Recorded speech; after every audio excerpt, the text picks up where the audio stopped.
பரலோக தாயே எங்களுக்காக தந்தை துய வளனாரே, புனித தோமையாரே, புனித பிரகாசியம்மாள் கண்ணம்மாளே, புனித பிரான்சிஸ் சவேரியாரே, புனித குழந்தை இயேசுவின் கரசம்மாளே, புனித அருளானந்தரே, புனித தேவ சகாயமே, அனைத்து காவல் தூதர்களே,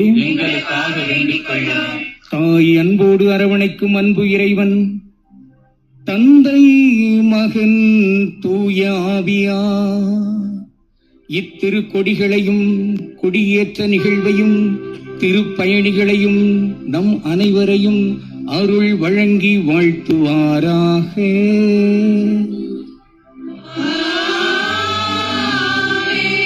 ஆண்டவரை போற்றி வாழ்த்துவோமாக.